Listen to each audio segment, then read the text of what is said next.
Hey, what's up, y'all? You are tuned into the Bougie AF channel, and you know what? This, if you is your first time here, don't forget to like and subscribe and comment. I love those stuff. And so, sitting here with my lip gloss because you know I keep it bougie as F. All right, so I wanted to. It's so impromptu that I'm on here. Well, it's not impromptu, right? It's something that I've been thinking about all day and really all night. Really, I've been thinking about this for a while, right? So, King Face died the other day, right? I don't know what you're saying. Oh, you did a video about that already. Yes, I did, right? But then I'm someone who likes to kind of, kind of really look into things and try to kind of figure things out in the sense of like, I just like to see if I'm missing something, right? And once I start saying like, am I missing something? Am I missing something? Like, what am I missing here, right? And so y'all, if you watch the King Face video, you've seen me, you see me like really raise an eyebrow to this man, from the hood who really sees himself really up here, and I'm trying to figure out this whole time why, right? But anyway, so it made me and brought me to like this full circle moment, right? And anybody who's like follow me on Twitter, you can go to OG_Shug Avery. If you're following me on any of those places, then you know that I've been watching a lot of Lennon Honor, okay? And if you don't know who Lennon Honor is a gentleman on YouTube. Is a gentleman on YouTube, and what he does, a lot of times he's been making a lot of video exposing Umar Johnson. And if you don't know who Umar Johnson is, he's the most requested in his head scholar in the world. He's so let me get this straight. Umar Johnson for the past 10-11 years have been trying to raise money to open up a school that was going to cater to black men, right? 10-11 years collecting money, right? So I'm gonna leave that there. So Lennon Honor does these videos where he talks about Umar Johnson and him raising this money, and he also talks about and lays out like different things of like how you can kind of spot that he's full of shit, right? Because for some reason, when it comes to the conscious community within the conscious community within black people, there's this sense where people kind of just like stop using common sense to follow certain people, right? Stop using common sense to follow certain people. They are very much like whatever this person says, they take it as a fact. Just everything that would make you be a critical, analytical person is thrown out the window when it comes to certain individuals, right?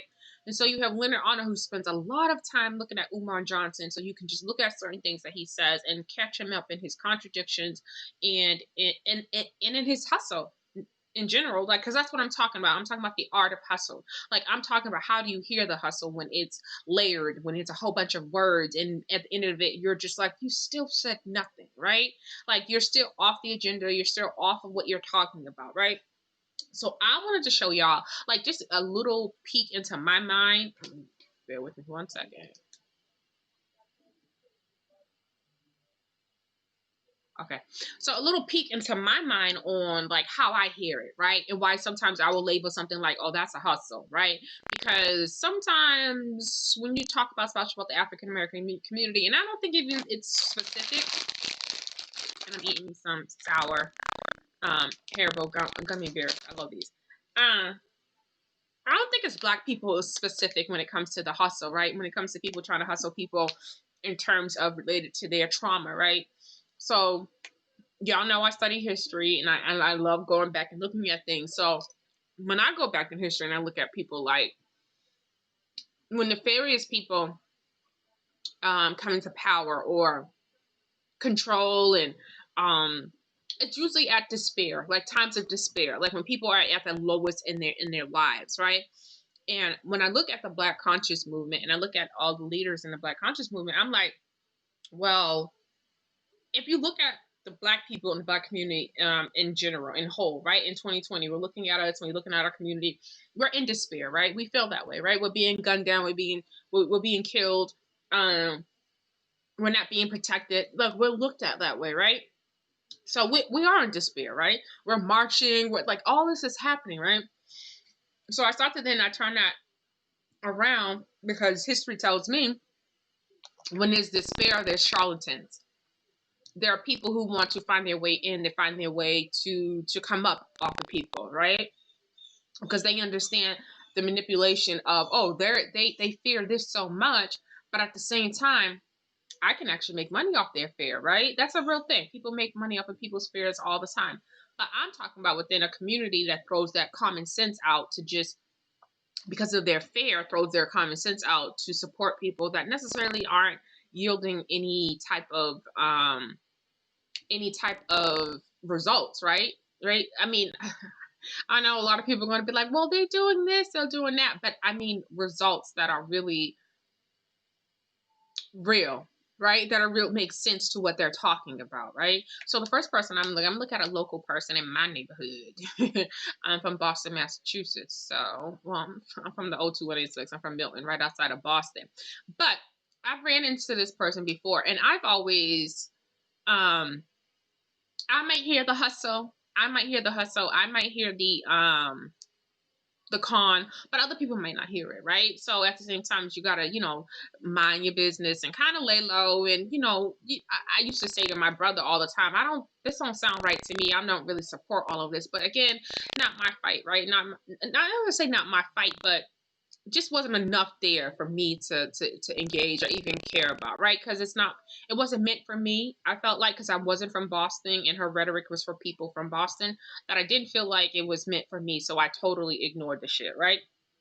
But it got personal, and I'm not even going to get into that, but I just want you guys to hear what I hear, and then I would love some comments. That's basically, I just want you to how I hear the hustle, and I want some comments and tell me if I'm missing something, right? And here we go. All right, so Monica Cannon Grant is an activist from Boston who, from the Black community, if you've been paying attention, if you're on Facebook, if you know her, I think she rose, and she's going to get into it. We're going to watch some of it because I know it's a little bit, I got time. It's a little bit, but I just want you guys to hear it. So for yourself, just, I know I can really deep dive and look into things, but I'm of the nature, I don't miss details because it's all in the details, right? And usually when there's smoke, there's fire, and that's just that. And there's been situations that I'm not even going to get into that lets you know that this smoke that I can see from just looking at this video, that I've seen from videos that she's done in the past, that there's fire that has came. So it's not without reason that you question somebody or something. And don't ever make, and I have a hard, not that I have a hard time, but a lot of people try to make me feel like, oh, I don't see the optimistic or the positive in things. Listen, don't bring me shit and expect me to see sunshine. That's just not the way it works. You're bringing me shit. Don't ask me not to see what's in front of me because you're asking me to throw common sense out, right? So that's how I feel a lot of times when people say, well, you got to think this way. No, I got to think about what you're presenting me. And I got to think about it and then come to a conclusion. Not what I want it to be, not what I think it should be. I need to think about exactly what this is and move from there. And not necessarily sometimes, that doesn't mean it can always be a positive experience, but don't bring somebody shit. All right, here we go. I was listening to some Rowdy Rich, but hold on 1 second.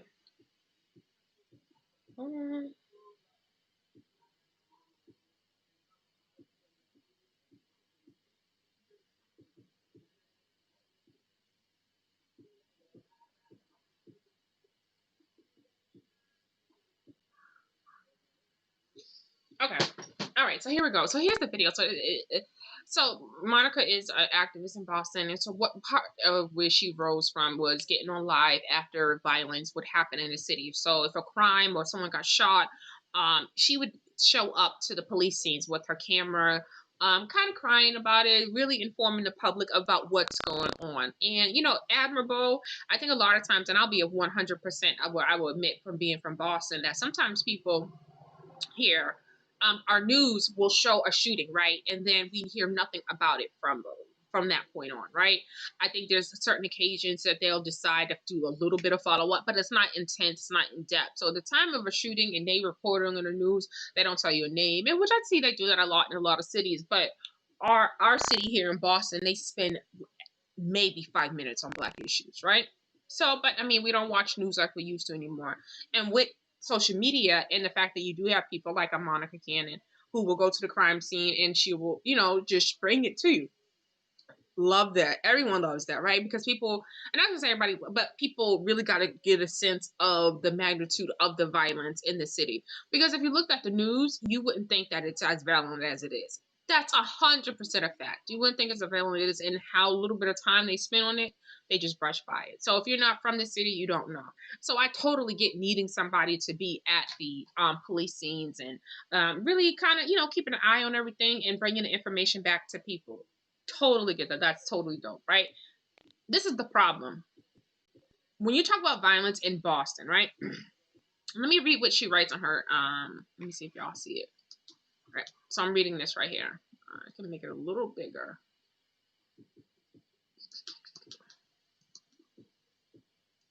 And I ain't even gonna go off or nothing because I really don't like this person. And I didn't even want to put it out there, but I'm not even gonna go off. We're just gonna look at the words. We're gonna look at the language. We're just gonna look at the facts of what someone has said out their mouth, right?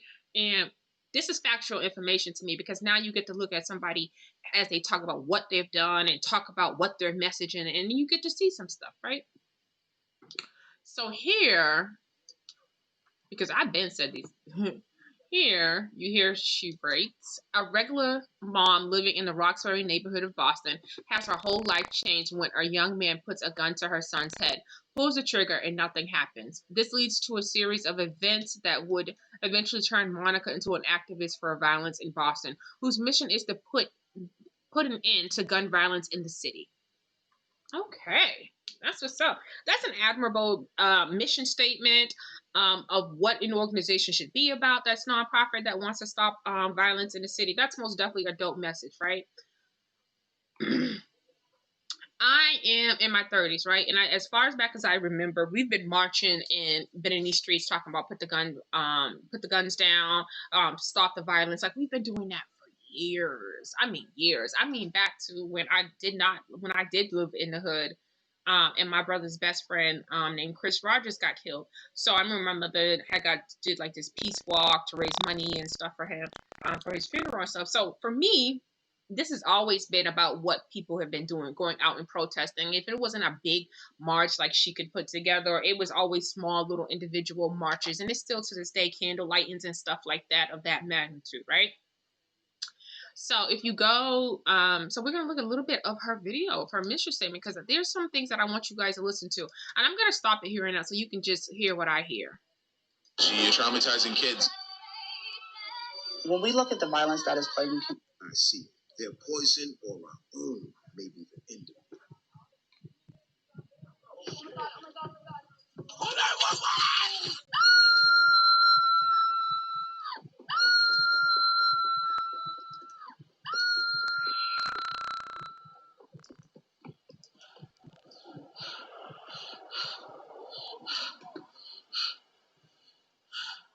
Very traumatic way to open up a video.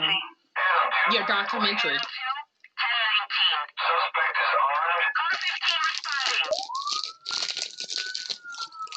Two shootings in one city neighborhood this week. Boston Mayor Marty Walsh with a message for the gunman. There's responsibility on behalf of some of these folks that are doing the violent acts, that you're traumatizing your neighborhoods, you're traumatizing kids. When we look at the violence that is plaguing communities of color, that's a symptom. The root cause is poverty. I'm a Black woman living in Roxbury. I know, I'm already stopping. So I wanted to stop there because I think it's important to acknowledge the fact that she acknowledges that the root cause to violence in Boston is poverty, right? And when you say the root cause of violence is poverty, which means like, Black people's ability to gain wealth, or the fact that we live below the average amount of like what white people live below. Like we're just talking about people just poor, right? I think I read an article one time that said to live in Boston and to like be able to survive and to be able to make it comfortably, you have to at least be averaging $90,000 a year. And I would say on average, most people here without a college education, even a two-parent household, will probably make about $45,000 each. That's for each person, right? They said $90,000 for one person. So if a household combined together is bringing in below what they said one person would need to make to live in Boston on their own without a family, come on. So that's poverty, right? So that's what we're talking about. So there's an acknowledgement of poverty.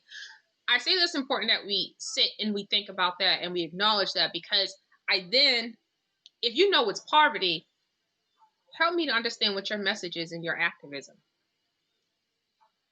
Help me understand what your attacks are about on the police and the mayor, in the sense of, in terms of what the police is doing to stop the violence. If you believe the root is poverty, then you know automatically it's really not necessarily.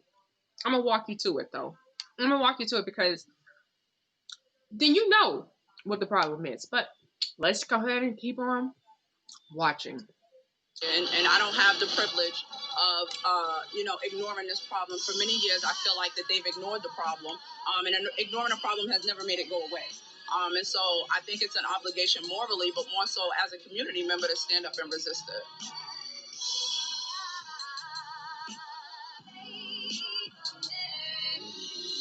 It's not okay. I understand that you guys are traumatized and you still get up and go to school every day in spite of. But I want you to know that I see you. Because oftentimes when it's white affluent communities, they get all this recognition, they get all this press, and you guys have been screaming to the top of your lungs for a really long time and getting ignored. And I want you to know that not only do I see you, but we're about to allow them to.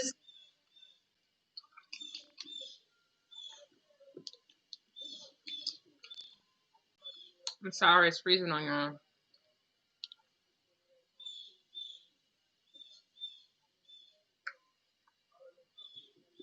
Sorry. See you too. Keep a picture of him right by his bed. Pop's been missing a suit, so the last few letters been focused on. I'll be home in a few. What would you do if you were their shoes? It's all about survival. It's deep when the killer's your role model. I have publicly submitted the demands that we placed on Mayor Walsh. He will receive them via email as well as hard copy. And I want you to pay attention to that. The clips and images that she uses of certain marches have nothing to do with violence in Boston, though, right? So when we talk about someone who's being manipulative, and we're talking about someone who has a narrative that they're trying to create and support, they're going to use images that tug at your heart. They're going to use images that speak to the people, that make them think that they're speaking about the same thing, right? So we just seen children, right? And that necessarily isn't about what she goes live about every morning, or every day that she was going. I'm not friends with her no longer on Facebook, because I said there was a entanglement of some sorts. But these items that she showed you, these marches that she showed you, has nothing to do with the actual violence in Boston. And when I talk about the violence in Boston that she's supposed to be addressing and that she is getting all this money for, is the violence that has to do with handguns, that has to do with African Americans that are around the same age as each other, going at each other for whatever the issue may be, right? Violence in these streets. But pay attention to what she's marching and who's behind her as she talks about the violence in the streets of Boston, okay? So that's very important. Very important. And then we give him until Monday, the Monday after Thanksgiving, to give us a formal response. And I want to go on record saying that, right? Because just as fast as they throw up buildings, just as fast as they're making decisions to close your schools, we want that same expediency with your lives and your education. This is realness, I'm telling you. If there's one thing left to say, it's God save America.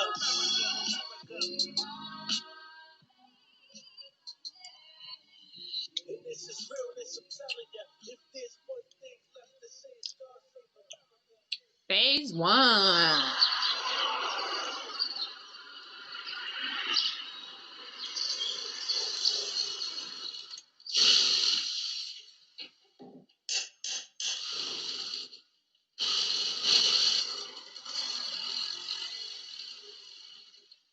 The bottom corner's a little more on the two cuts. Both of them? Yeah. Okay. That one you're at now, the one going down, and the other one's on the bottom.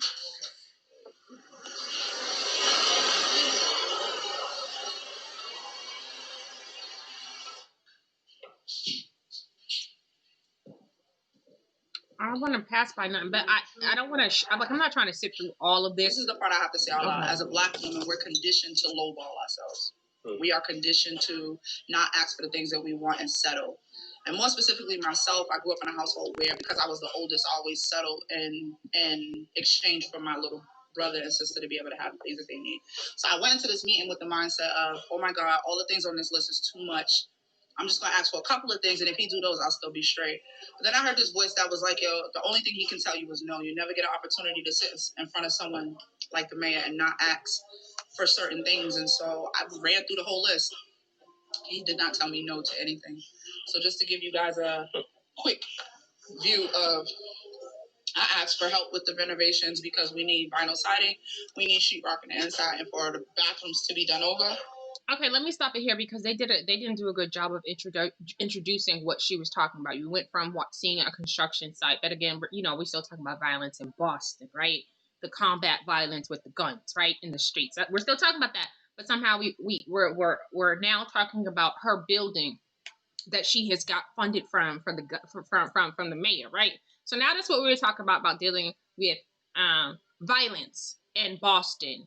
Her nonprofit organization. So the opportunity that she had to sit with the mayor is, more or less about, her situation of really solidifying they're not going back to work and being a full-time activist and it being a paying event. This came across to me as though I've solidified something that is really legit. I had an opportunity to sit down with the mayor and ask for all these things that have nothing to do with violence in Boston, and where I'm gonna, but I'm giving food out and I'm giving food here and I'm giving food there. I'm helping the community in a roundabout way, but I'm talking about the fact that you use people's trauma to get where you're at now. I'm talking about that part of it and not even addressing the situation, right? But addressing what you want in a roundabout way, but still the violence is still continue to happen. But let's listen to her talk about what she was able to get for her nonprofit organization. I asked for us to set a date in stone for the ribbon cutting because when you have something you're working towards, you make sure it's done by that date. I asked for industrial freezer for our food pantry because that's part of what you need to have an account with the Greater Boston Food Bank. I asked for funding to assist us with signage for the outside of the building, and I asked for assistance with funding for our operational budget.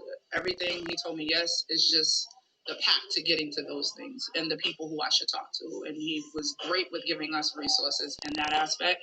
So I'm not going to get into detail because y'all already know, but the renovations will be taken care of. The date of the ribbon cutting is April 3rd at 10 a.m. And we set that date because that whole week he's free. And so from 10 to 1 is the ribbon cutting. And then whatever we choose to do after that.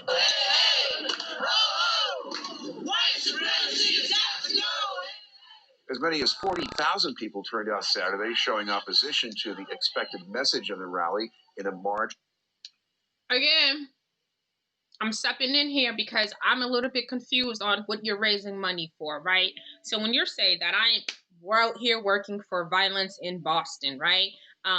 In which Black Lives Matter and violence in Boston is two separate movements, right? And that even can't even be argued because violence in Boston, again, we got to get from the white supremacy part, the glamorous stuff for the video, right? Not the shit in the hood, right? So we got to get away from the glamorous stuff that makes people want to donate and want to be a part of it because they're thinking we're talking about Black Lives Matter.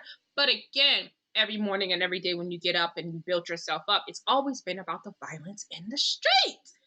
What a part of that is the streets, but we're going to get to the streets in a second. But what part of this is the streets? But okay. Against white supremacy.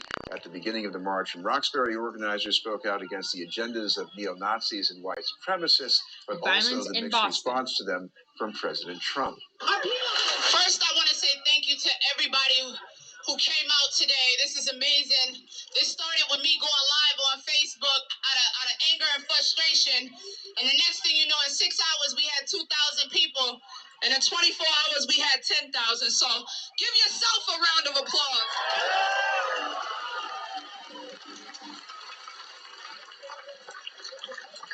So for those who don't know me, my name is Monica Cannon.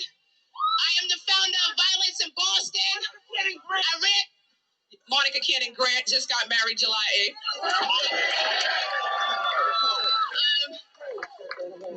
Founder of Violence in Boston. I ran for state representative for Roxbury, where y'all are standing last year. And I'm a Black woman, first and foremost. A Black woman who is a mom of 5 children. that God blessed me with. Living in Roxbury, standing in Roxbury, holding Roxbury on my back. Listen, we're not standing.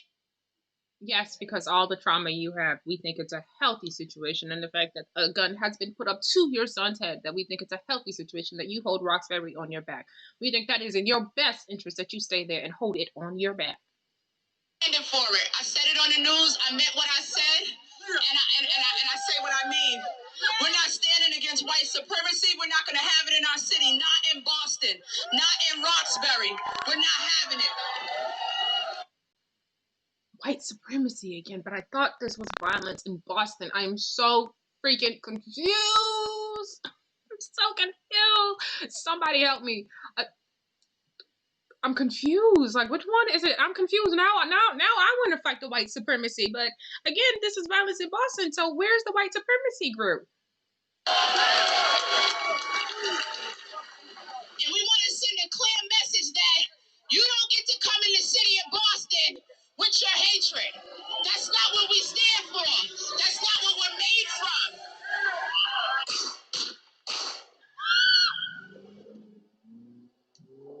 I wanted to show you that because she talks about that's not what we're made from, that's not what all that for the white supremacy. Then it cuts to the next picture of what people would see every day on Facebook. And if you follow any of the social medias, this is what you see every day, right? And I think it was so interesting to me to go from talking about white supremacy to now what the actual agenda, which you use to get the money that you want, right? Which is the violence in Boston, which is the trauma to my people. Because, bitch, you could never tell me I couldn't talk about my own. I'm sorry, God. I was trying not to go there today. I was trying not to do that. You could never tell me to sit back and sit at the back of the bus and not say nothing. You could never, ever, ever tell me that, right? Because I'm a true nigga to the bone, right? So, violence in Boston, you go back and forth between a march that has to do with white supremacy to posting now in your documentary about violence in Boston. I'm still waiting for how you address violence in Boston. But let's keep going. We're 8 minutes in. We can spend a little time. I got a little bit of time before I go out tonight to do this because I think a lot of times people who may know me and they see how I talk and may see, what my opinions about different things, that they automatically think it comes from a place of hate or that it comes from a place of dislike or that it comes from a place of bitter or angriness. No, it comes from a very rational, logical thinking ass place that I'm sorry that I just have time now to put you on to what it is, but I've been on it, been thought about it, been knew what the fuck it was. But let's continue, as now we are now going to actually deal with what you raise money for, what you get your ass on Facebook and all these social media and platforms and talk about. This is what you got your following for. This is why people feel bad for you right now, because you talk about our violence in Boston, right?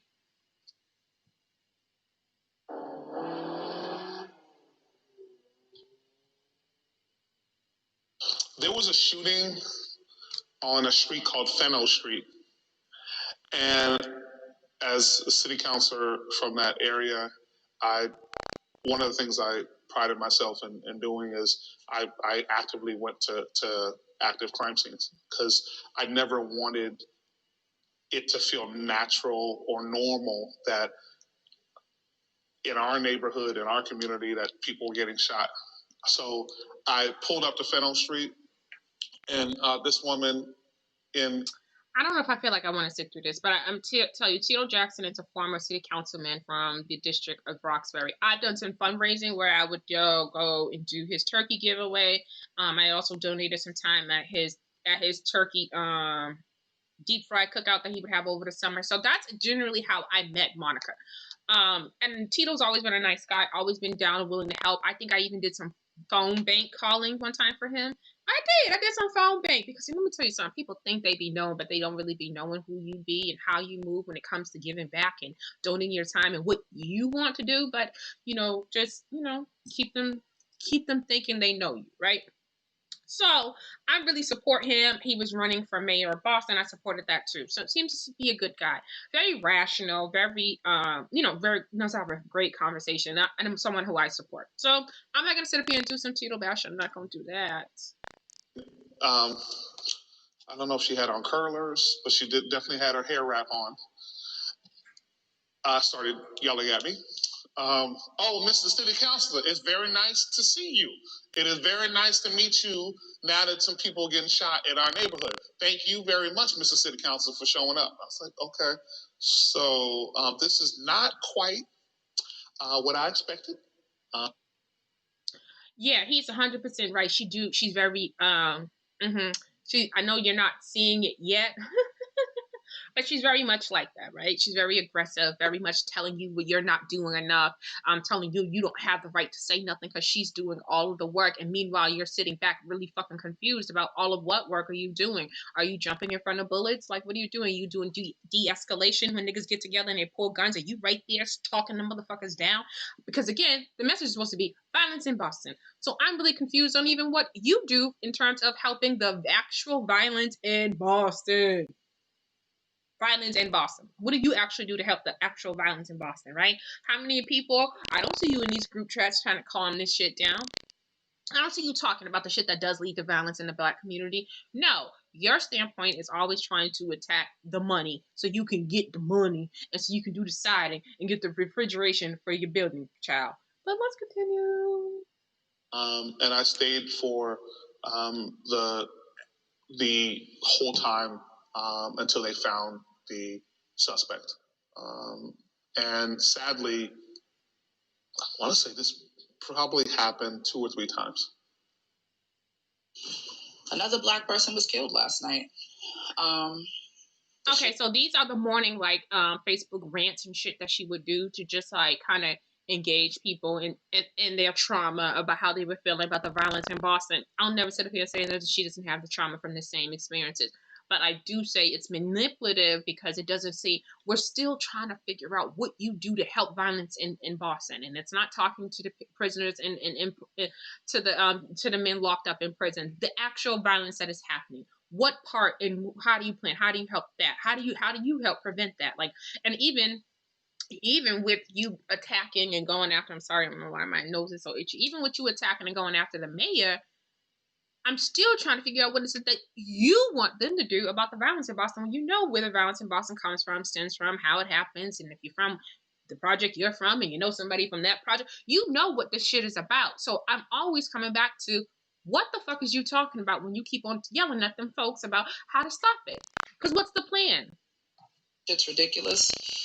I'm also tired of saying it though, but I also one of the things that we don't do every time this shit happens is talk about what people are doing to try to mitigate it. So like, there are people like Jordana, Stanley Green, Adrian Major, Dan McKenzie. There are a lot of us out here that are trying to mitigate this stuff. So this whole mantra that nothing's happening is bullshit. And at the same time we're trying to do this work, we're also sitting down having conversations with the city of Boston around funding, around putting together a plan and execution. Money. If you knew how many group chats, emails, and conversations are in the works and that we're working on to actually build something sustainable around violence prevention, it's mind-boggling. I know a lot of us are exhausted because we're in like 4 or 5 different spaces trying to come up with solutions. And more so, we're not even... That is, let me transfer that shit for y'all.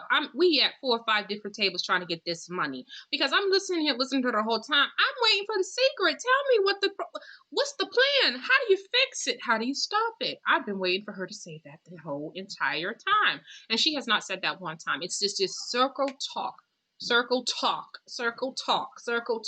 of saying absolutely positively nothing. She's gonna finish this live and you're still not even gonna know what the plan is on how do you stop the violence in Boston. All you hear is getting in front of people and being mad at people. Been asking the city, we're proposing to them the plan, and we're just telling them we need money. One of the things that I learned about this community is that... What's the plan? They critique you and then they copy and do exactly what the fuck you... Y'all know any hackers that can get into her phone or maybe even get into her laptop so we can get this plan? Because I just think at this point, this is national security information. We all need to know it. She got the plan, y'all. This one right here got the plan. Let's keep listening. You did, and then want to feel good about it. That part I don't give a shit about. But let me say something to you. If you know me, you know accountability has no fucking color, right? which means me and Marty can beef till the day is long. But I know he's going to answer my call, and he knows I'm going to answer his call, because one thing I will say is that when it comes to this community, I said to him, I'm always going to answer my phone, even if I fucking disagree with you. Even if I want to cuss you the fuck out, I'm going to answer my phone, and I'm going to cuss you the fuck out. I don't bite my tongue. So are you telling him the plan directly, and that's why he calls you and he has your number? And yes, I'm being facetious, I'm being funny, I'm being all of the because this is how my brain hears this shit, and I needed you guys to hear that. This is why this is number one fraud for me in Boston right now. That's how I feel about it, because y'all got a bat signal, y'all call each other, you give him tips on where to go to stop crimes. Like, what exactly is it that y'all are sharing with each other when he can just call you? Because what it comes across is, though, you get up every day screaming out their names, where they live, screaming out all their information, call this person, call that person. It's coming across that they throw money at you to shut you the fuck up. That's how it comes across. Because you got his number, he got your number, you shared him the secret squirrel plan. You get what I'm saying? Of how to stop the violence in Boston. So I'm confused. I'm all the way confused. Miss Monica. I don't mince words. I don't need to divulge every conversation that I have. You don't. But you told him the plan already. And that's what I asked for. If you're going to engage me, let's be honest and transparent. Monica was, in this case, one of the times her son was almost a victim. And so we just had a very real conversation after that I wanted to do something. And I didn't know what to do, but I wanted to do something. And so... Hold up, Tito. She didn't tell you the plan? What's the plan? Okay, so y'all worked together. She was working on your campaign. She was running your turkey giveaway and all that type shit. But she didn't even tell you the plan. This gotta be one hell of a plan. Like I'm actually locked and loaded. Kind of want to make up with her. I want to find out the plan too. I'm a straight ass. So I ended up borrowing from a friend of mine in Baltimore. His name is Nick Mosby. He's the he was a District 7 city councilor down there. And we actually began to do violence prevention marches. And in fact, ironically, his wife... Y'all still marching? Okay, I know this plan. I've seen this plan before. We've done this plan. We keep doing this plan. I want the plan, though. Marilyn Mosby, who is now the Baltimore County DA. Don't mention Marilyn Mosby. That's sis. Marilyn Mosby, sis. Now that's who I want her to. I want her to run in more politics. I want her to go to Congress. I want her to be like the president. Like I really fuck with her. I like everything about her. So was there for I think the third march that we did, and she kicked it off with us, and we walked around the neighborhood. We're marching, screaming and chanting, but maybe she had to feel down with it. Maybe like there's an initiation period and she don't feel comfortable yet. And so she's waiting to tell him the plan. Engaging people in that neighborhood and community. So that was my, the series of meeting Monica. I think a lot of people were like, oh, just Monica's your friend. No, that was an earned friendship. Because the great part about Monica is that she demands accountability from leadership structures. And if there's not real, genuine accountability, she calls it out. Gun violence isn't new to communities of I'm not quite sure what she's calling out yet. Because I keep on saying, what's the plan? I see you call out police all the time, but I'm not hearing what is it that you're calling them out about, right? What is it that you want them to do more about? It's always, oh, we need funding. It's always leading back to the Monday when I'm looking for the solution in this plan that he keeps on talking about, right? So, I mean, we're still doing what we've always been doing, which is marching. Color who are plagued with gun violence on a regular basis. There were 54 fatal shootings in the city of Boston in 2018, concentrated in Dorchester, Roxbury, and Mattapan. If you're asking what can you do, hold your city officials accountable, join violence in Boston.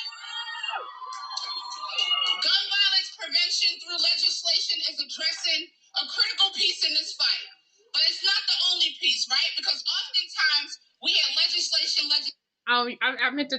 I forgot to tell y'all. She does talk like she's preaching. So you're gonna feel it. Oh my God, you're gonna feel it. And if you're a white person and you ain't never been to a Baptist church or had a black preacher, she gonna really make you feel it, right? So she gonna really make you feel it if you don't know what this is. But I know what this is. So let's keep going. The other part is this. Legislation does nothing for communities of color because all of our guns are illegal, right? So that's just one piece. The other piece is making your voice heard. Take action. Call your state and city representatives and ask them to look into evidence-based solutions to... But I'm saying, if all the guns are illegal, if the police is working with the law and the attorney general and the officials to get the laws on the books, and you saying it don't really fucking matter because all these guns are illegal anyways, I'm confused about our accountability with the fact that we're talking about illegal guns, and the motherfucking police can only do what they and law officials can only do what they can do with the actual legit guns. Like with the actual legit guns. They can only pass laws about that. But you will overlook all that and say, oh, that don't matter. We talking about the illegal guns. So what you want them to do with illegal searches in people's houses to get the illegal guns? Make it make sense for me. Hello? All right, be right there. Okay, I'm not going to stop the video, so I'm just going to play some more, and y'all can listen to the bullshit. Stem the flow of illegal guns within our state from other states around us.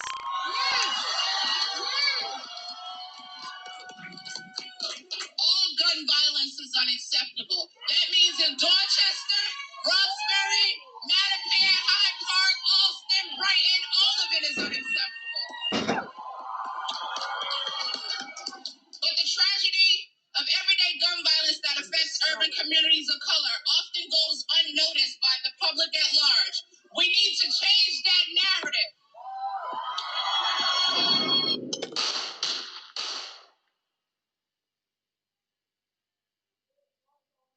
My name is Kiora Hilton, and I've been in Boston since I was 13. I'm 47, so it's been a long time. When I first came here, I went to the Charles Taylor, right there off of Morton Street. Worst experience of my life, because I grew up in Cleveland, and in my neighborhood, I was the only light-skinned person, but I never realized that because it was like we were a community. It wasn't until I came here that I had my first fight. You know, everything just spiraled. So from the beginning, it wasn't safe for me. And then as I became a teenager, I want to say at 16, I went to my first funeral. But back then it was more people getting stabbed. We used to go to Chez Vu's fights after skating, and through most of my life, I've lost several people that I cared about here. So never really a good experience, except from coming from Cleveland where there's no skyscrapers. Coming here, just the city life is what excited me. When I used to come, I went to Cleveland every year. When I used to come back, I couldn't wait to see downtown. You know, so it was like the way Boston looks, the way it feels, but internally, always been painful. I had Raheem at 21. Yes, yeah. What was he like? Oh, he was amazing. That was my first son, so I do work in a prison. I do restorative justice, and one thing that I accept responsibility for was allowing him to do things that weren't right, you know, because he was my first son. So when he used to swear, I thought it was cute, but I was still a child too, in a way, you know, so stuff he would do I thought was funny, you know. And then when he started becoming a man, it was like, wow, you know, maybe I shouldn't have did this or shouldn't have did that, because his father passed away when he was 2. So I never had anybody, you know, that was a male figure to discipline him or say what was right or wrong, you know. And my grandfather was totally strict. So everything that I was letting him do, he would have been against, you know. So, but he was amazing. He always cracked jokes, always smiling. And he was just amazing. This is what we gotta go through in our community every day. Monica Craig called on the mayor to help. Mayor, help us out, Mayor. I wanted you guys to hear something about this interview with this woman, and it was so sad to hear her talk about her son and everything that would happen and what may have caused his demise and all that. But I mean, what may have caused his demise. But at the end of the day, you mentioned, as you can see, the way this video was edited at this part, you can tell that they left and they omitted something, because she did make reference to DCF. And if you're not from Boston, DCF is like the child protection department for children, right? So she makes mention to that. She also makes mention to how what her son may have been involved in and what life may have been about. She's very careful about the words she uses, so she doesn't want to say too much about her son and what he was involved with and what his life may have been about, like. But let's go back. Let me see something. Right? So that's just one piece. The other piece is making your voice heard. Take action. Call your state and city representatives and ask them to look into evidence-based solutions to stem the flow of illegal guns within our But you got the plan. Tell us, and I will call them, and you give them the plan. Oh my God! But you got the plan. This is unacceptable. That means in Dorchester, you got the plan. And so just imagine someone with this type of energy getting on their Facebook every day with something new, every crime, every violent act that's happening, or every story that they hear, because now they're the center. And so they're just giving you this type of energy every morning, right? And then people feeling so bad because you know how to say, oh my God, can you believe this? I got a mother done contacted me and she just got kicked out of her place. I need y'all to come through. Let's help this mother out. You can cash app me or you can cash app her. And then it becomes about the money again. It's always about the money, right? And then it's like, okay, that's admirable if the actual people that you were going to help or is getting the money and there's no reports of that's not happening, right? That's where it becomes manipulative and drama. Like it becomes manipulative, right? Because that's what comes across as though you're using people's trauma to come up, right? Because, put me on. How do you stay in the Guardians, which is a project with no job and all this other stuff? Just take a new husband on to come live in the projects. And what you do is be an activist for a nonprofit organization meant for raising money for, at this point, supposed to be violence in Boston. You want to open a food pantry, you want to do all that. But if the key is violence in Boston, what exactly are you doing for violence in Boston?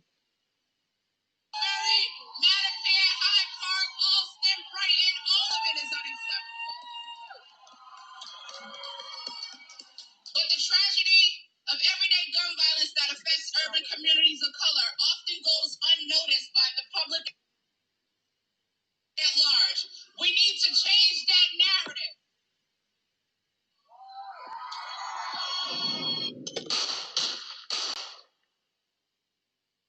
Every morning, something like this during the night. My name is Kiora Hilton, and I've been in Boston since I was 13.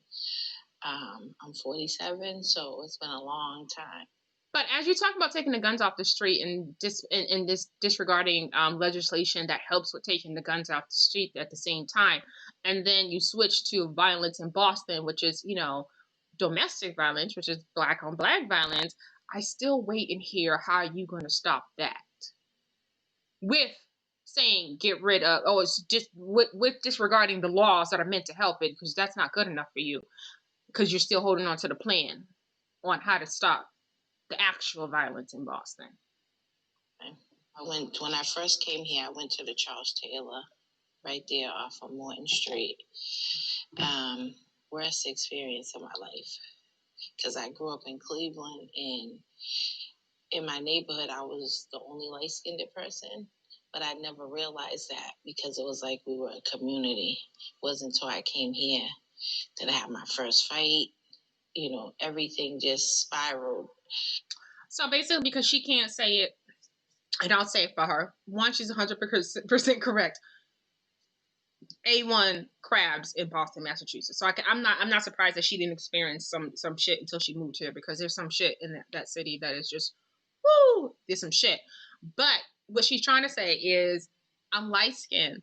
I was a baddie. You see my hair. My shape was probably, different from, and I had my shit going on. I moved to the city and I immediately started experiencing the hate, had my first fight, and it was just not a good experience. So from the beginning, it wasn't safe for me. And then as I became a teenager, I want to say at 16, I went to my first funeral. But back then it was more people getting stabbed. Used to go to chez vous. And that's important, because I don't want to braze over the part. She moved here when she was 13, and by 16 she went to her first funeral. And that's important because growing up in the suburbs, like I've grown up in the suburbs, that's not a part of our life. That's not something that's not normalized with me. You get what I'm saying? Or it was normalized in my life. There's a lot of times to deal with my nephews and the younger generation in Boston, just like any urban city around the country.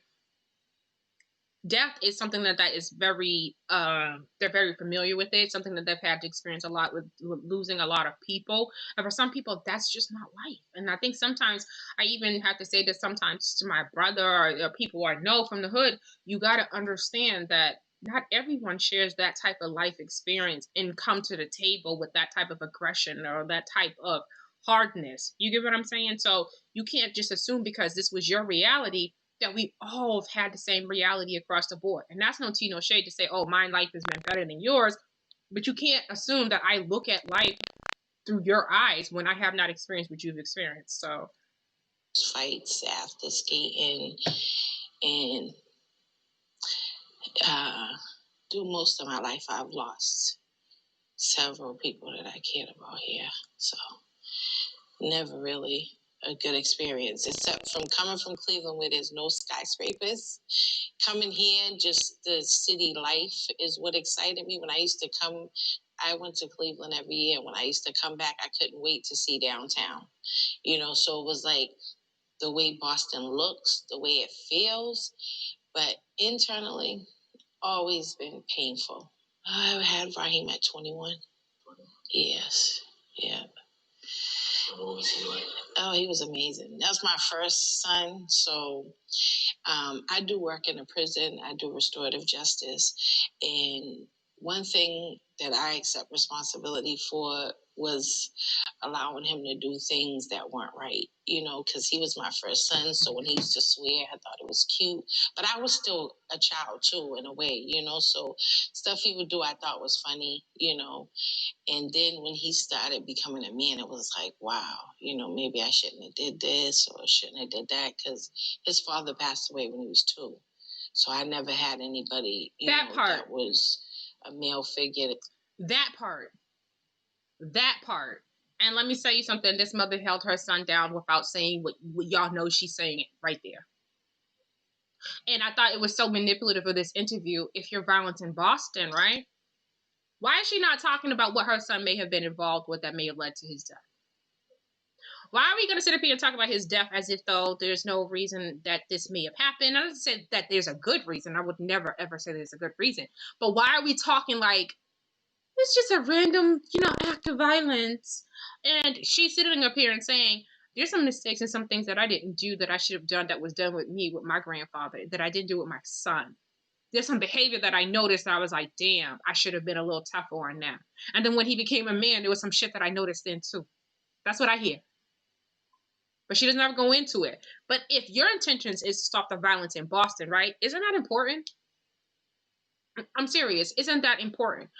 My agenda is that I want to get involved in the community. I want to be a part of it. I want to stop the violence.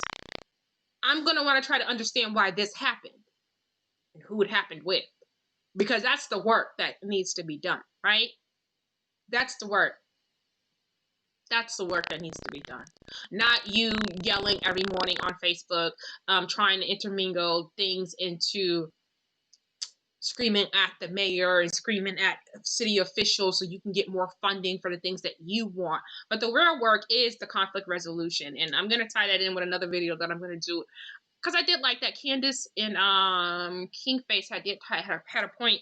His last interview, he had talked about no, I'm sorry, Candace had brought up that Black people don't like conflict resolution and stuff like that. Because when someone comes to me and they're talking about violence in Boston, that's all we're talking about is conflict resolution within our community. Yes, there could be more funding in certain areas that would help keep kids off the streets. Yes, we can do that part too. But we actually truly know that our real problem is the conflict resolution. Our real problem is not being able to have conversations without it leading to violence, right? On the back end, why this I feel like it's a hustle and how I hear it. This is the same person that if you disagree with her, she'll delete you off her page, then go live, talk all this shit about you, right? Turn everything into her being a victim, her being attacked, and all this other stuff, and how if you're Black and you go against her word, because her word is final, her word is fact, right? If you go against her word, then you're a sellout, you're a coon, right? You're bitter, you're angry, and you're jealous of her. Like this is how her mind works, right? And I'm sitting back like, this is a very immature ass woman, right? But at the same time, you want to be in charge of violence in Boston when you don't even know how to conduct yourself when it comes to an opposing view. What child? Who are you talking to? Again, I still don't know what violence in Boston you're building and what you're going to be doing in terms of violence in Boston. But how are you de-escalating the violence in our city? You're not. The answer is you're just fucking not. Just fucking not. That's just all there is to it. You're just not de-escalating the violence in our city. And anybody who thinks that you are, it's just food. It's just food. It's just the heart and the emotion. And like I said, you do a good job of talking about the other stuff. And I think there's a point in this interview with the same woman that she does. I'm gonna take her off. But in the same interview with this woman, that she talks about how thoughtful and how compassionate and how caring Monica is, and how she'll come through and help you with the things that nobody else will help you with. You know, once the funeral is over, and she's right, people stop coming through, people start checking up on you to see if you're all right, and Monica comes through and helps her. It's helpful in that way, and I think that is awesome. I think that's amazing. I think that's for you to be able to be there for somebody in their time of need is an amazing thing, right? With that being said, that's still ain't violence prevention. It's just not. It's not. It's after the fact shit, right?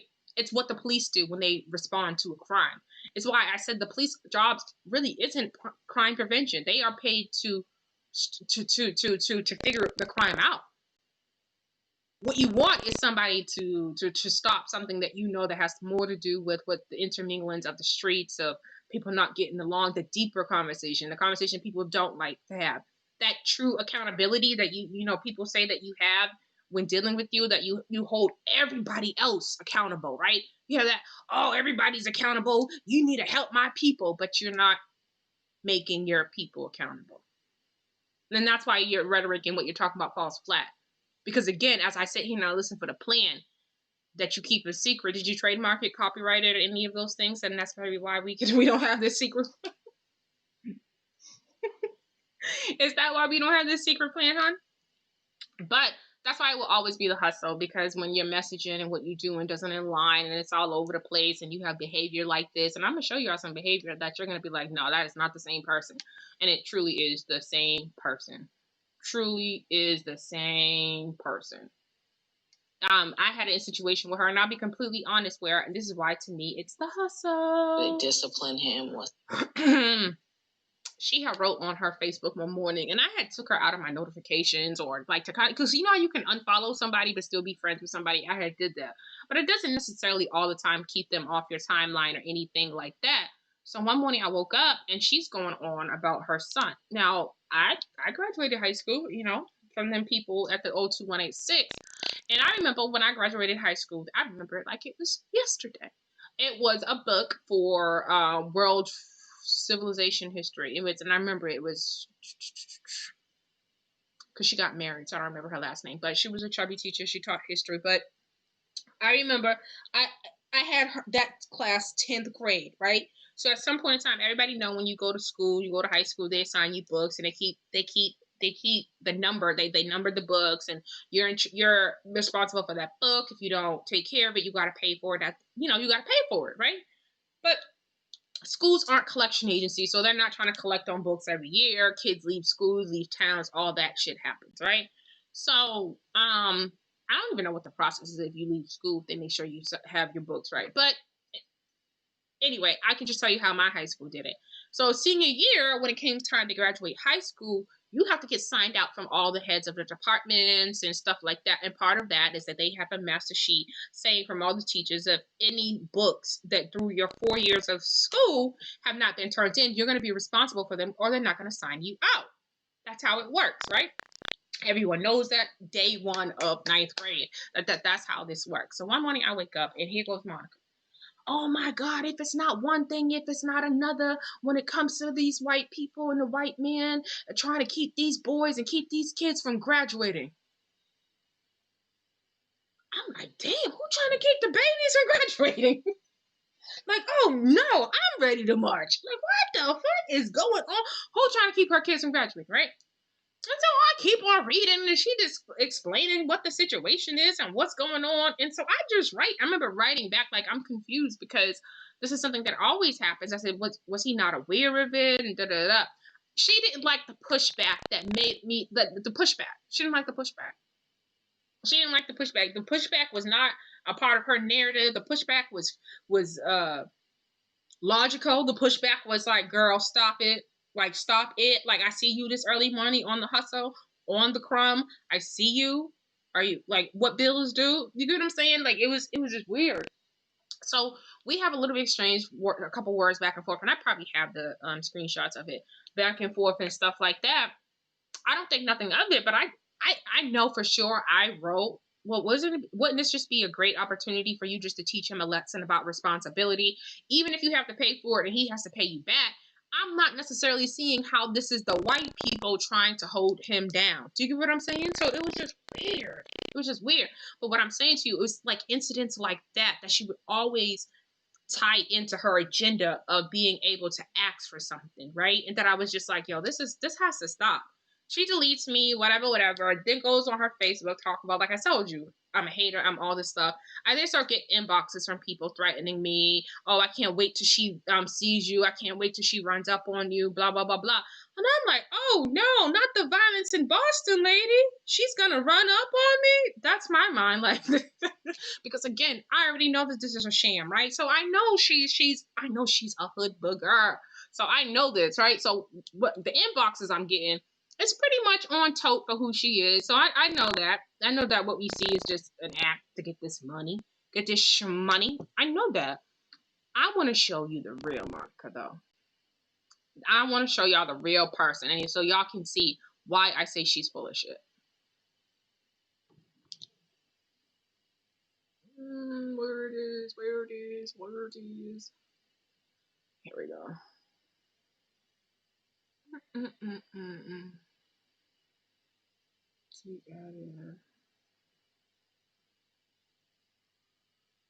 Okay, it's not going to show me. Bear with me, make sure it's not up. I'm trying to get you a video because I want y'all to see the real person, all right? Because that shit, when she gets around the white people and what y'all see, that's not how she handles her people. So you know what I'm saying? That's not how she handles black people who've had to deal with her. You know what I'm saying? It's very much like what y'all about to see. When she don't get her way, it's very much like what y'all about to see. Okay.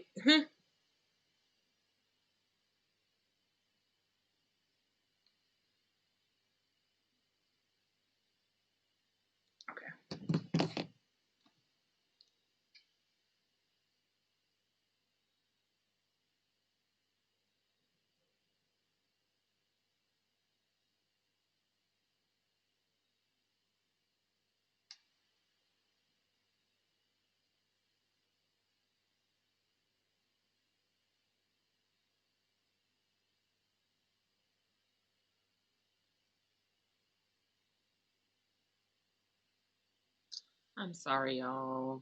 But it's really important for me for y'all can just really see who this woman is because all this shit is an act. Like, I mean, she would wake up in the morning like a fire-breathing dragon and just really go in on people. You know what I'm saying? Like, even the black commissioner, there's like footage of her There's like footage of her just like really going in. You think I'm supposed to be happy that our commissioner is black? Da, da, da, da, da, da, da, da. I don't give a fuck if he's a black man. And da, da, da, da. Just really disrespectful to her other fellow black people who also want to be a part of the solution. Just disrespectful as fuck. All right. Because y'all got to really see her. But it's always other people. It's everybody else. You get what I'm saying? And they'd be like, okay, so what you mad about? Because they don't agree with you? Like, what is it?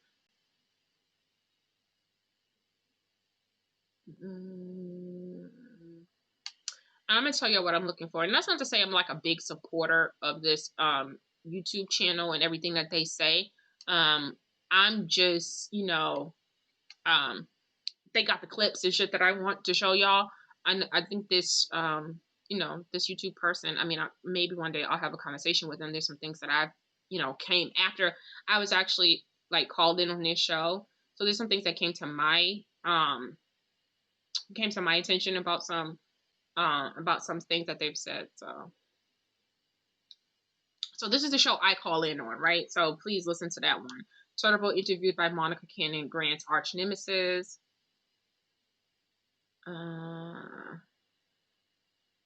There's one where he has her sitting in the car and going the hell off.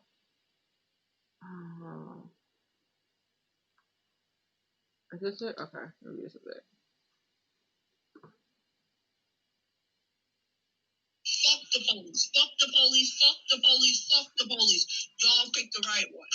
Y'all picked the right one. I'll organize 45,000 motherfuckers to be on y'all's front lawn. Monica Cannon Grant is somebody I've written about plenty of times before. She is an organizer, somewhat of an influential person in Boston politics. She is Black Lives Matter, 100%, just a race-baiting hack who's never had a fucking job in her entire life. And her grift is she runs this organization called Violence in Boston. Violence in Boston is a non-profit that puts in tons of money. The Patriots have donated to her, like all these organizations have donated to her, because it sounds like she has kind of like appointed herself. She created this in 2017. Basically, whenever she follows the scanner, and whenever there's a shooting, she's down there, trying to like put herself in the middle of it or tweeting about it or something like that. It does absolutely nothing to stop violence in Boston. It just basically documents violence in Boston. She's a campaign organizer for Ayanna Pressley, who's arguably one of the top 5 most famous and influential congressmen in the United States. Well deserved. She was part of the squad. Look at the Fantastic Four right there. Yeah. She's Fuck what they talking about. That's what we call her, the Ringo Starr of the club. She's the 4th one. AOC is John Lennon. Ilhan Omar is Paul McCartney. She the writer. One there, Rashid Tlaib, she's George Harrison. She got energy. Ours is Ringo. We have Ringo now. Yeah. Oh. So anyway, this chick, she's written op-eds in the Globe.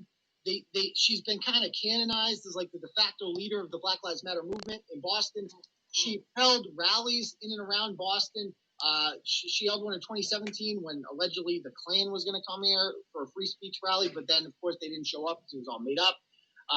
40,000 people showed up for that. 50,000 people showed up for the George Floyd. She has George Floyd protests every other fucking day.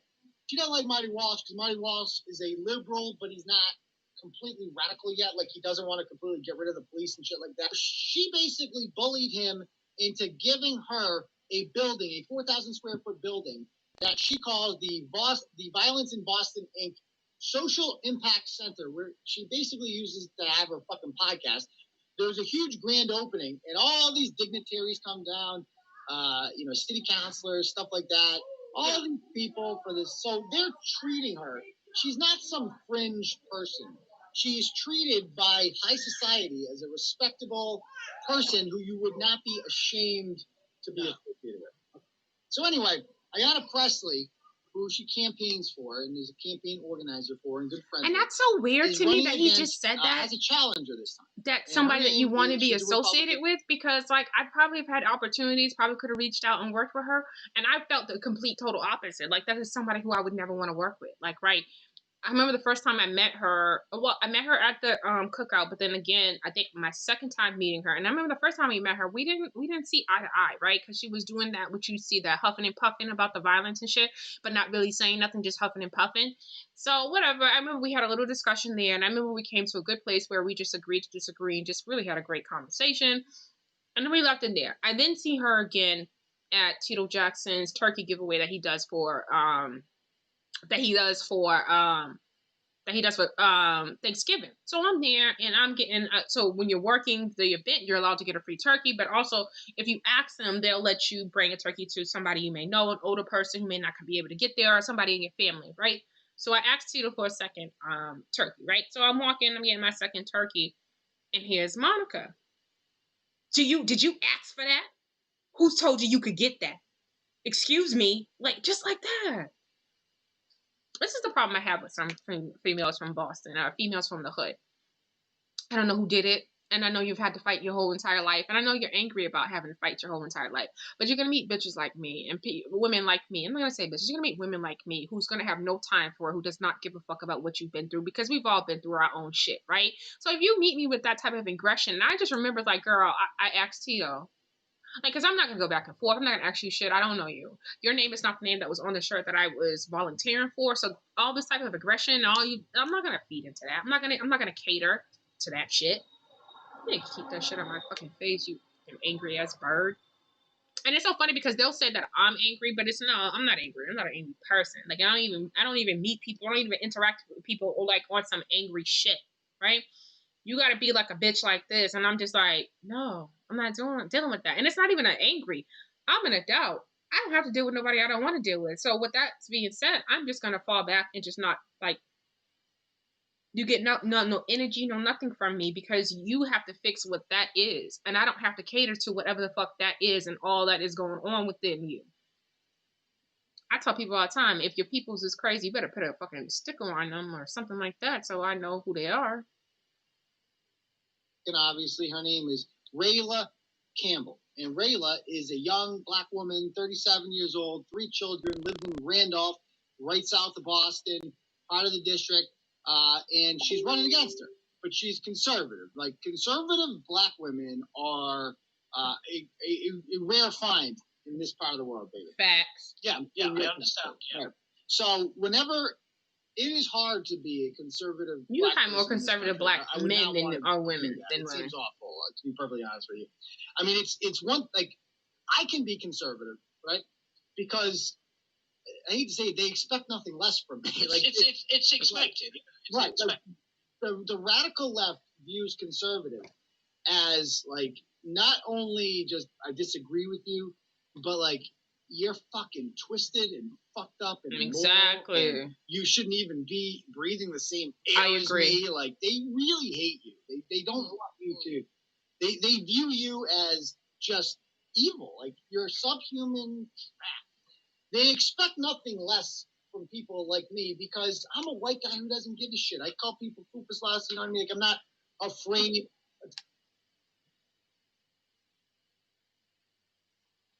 Oops.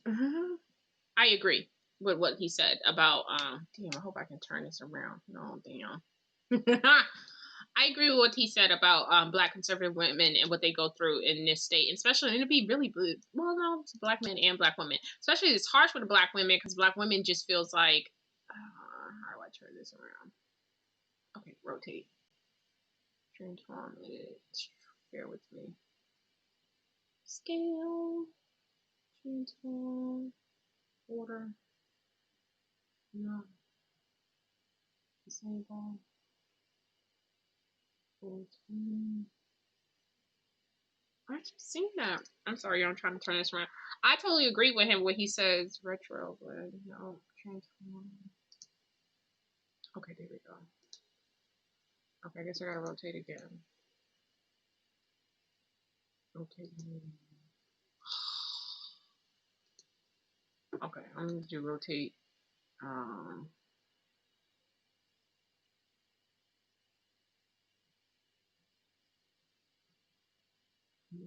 Rotate 90. What's going on?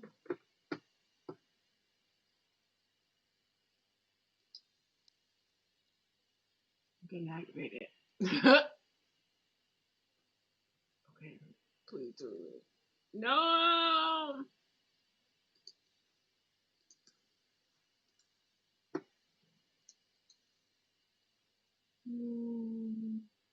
Oh, what turns on though? Let's do it again.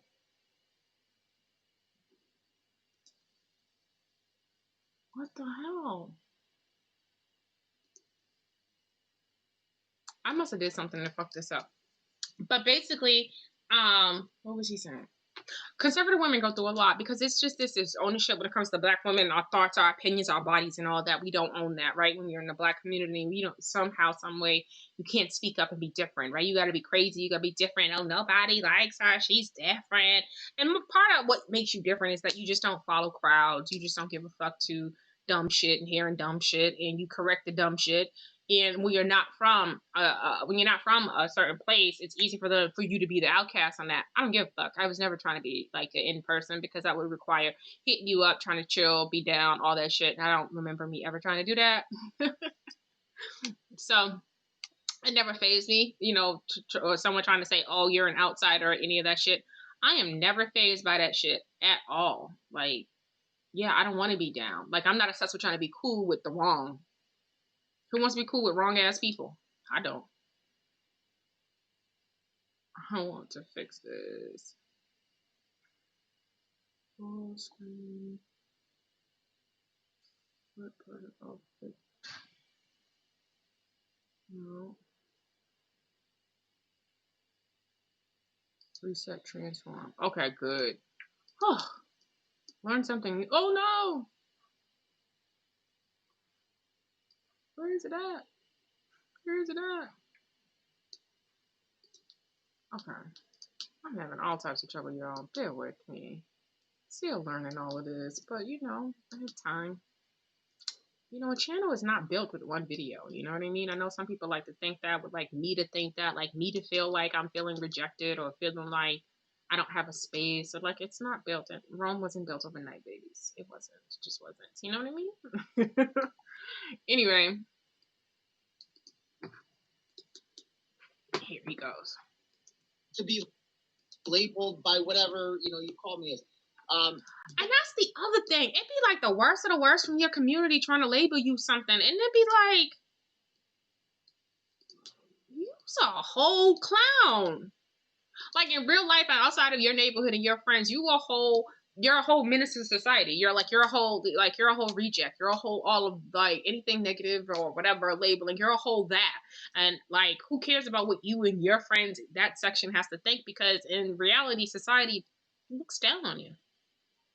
So me feeling like some sort of way from like rejects feeling some sort of way or trying to make me feel like, no. Especially when I know when you're like a fish out of sea, fish out of water when you're not in that environment. All that personality, all that mouth, all that confidence disappear when you're around people that's not from where you're from. But if you're only interested in staying where you're at, where you're from, then you don't give a fuck about that, right? It only matters the respect that you get within this confines of the hood. But for African American women like Rayla, when they become conservative and they express conservative opinions, they get it a million times worse than me, man. A million times worse than me. Candace Owens gets it worse than anyone.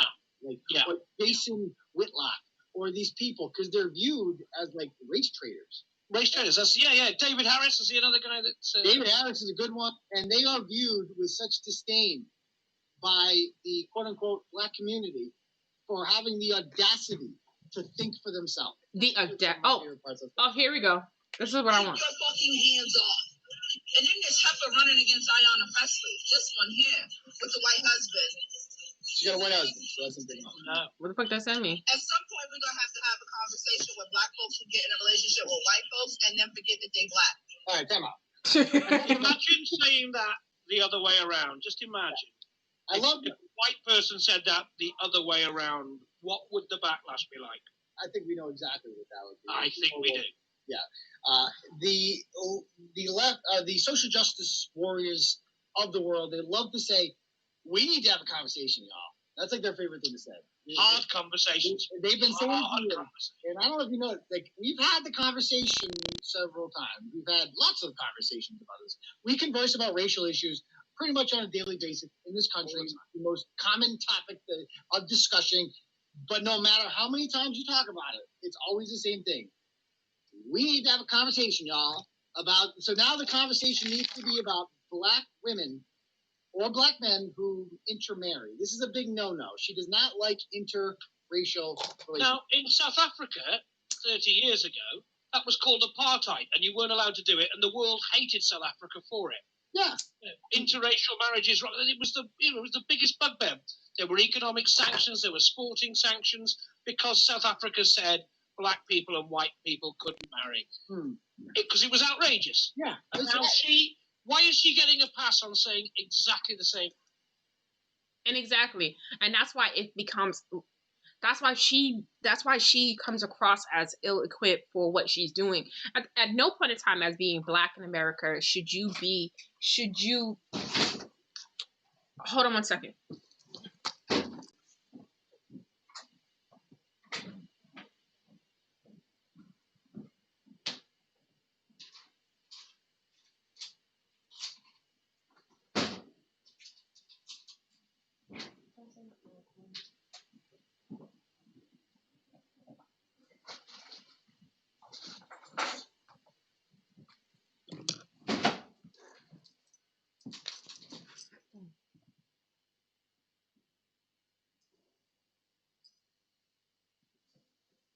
Thing. I don't know. I feel like she would love being black. And at no point in time being black in America should you be walking around being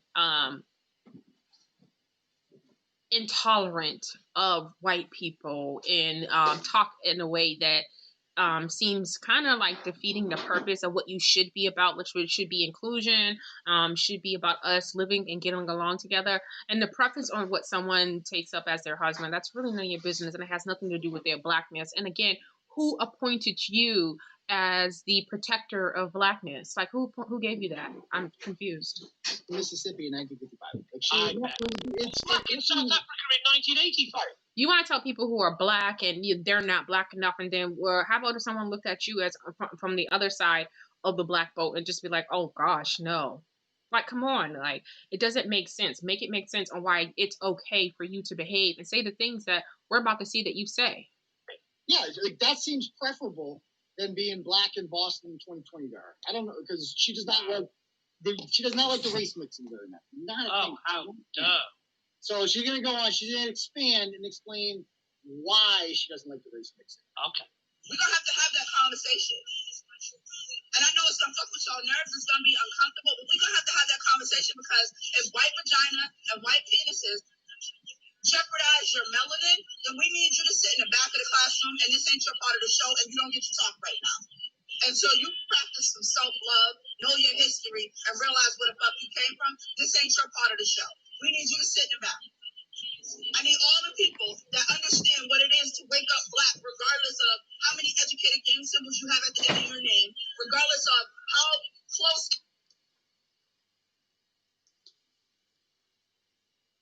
And that's the ignorance of not leaving 021119, which is Roxbury. That's the ignorance of not leaving your hood. Because I think for her, I mean, I think sometimes it makes her say the stupidest shit. Just because you have an education, or just because, you know, you may get a job, a corporate job, that doesn't mean you don't experience racism, right? That doesn't mean that you're not going through some of the same things in a different way. And that's the biggest problem. As black people, they make it seem as though there's only some black people. I'm not going to say black people. Some black people make it seem as though our struggle looks the same way. And if it doesn't look like this, then it's not a real struggle, right? So there's plenty of people who are overly qualified for jobs that go through so much shit on these jobs. You know what I mean? I've been in jobs where I've seen black people who be in leadership positions and still be treated like shit by people who work underneath them in lower positions. So I think she just really should just... So let me see what else she has to say, because I thought I'm going to end it, because I just wanted to show you guys why I see this as a hustle. In proximity you are to white supremacy, regardless of how many white penises you ride. And I ain't mad at you, sis, because if you riding that motherfucker for a credit score, get you that house, boo. Get your 40 acres in your mule. Just don't forget that you's a nigga. Okay, us 2 N-words so far in the show. We're definitely getting yeah. That is, I mean, what? What?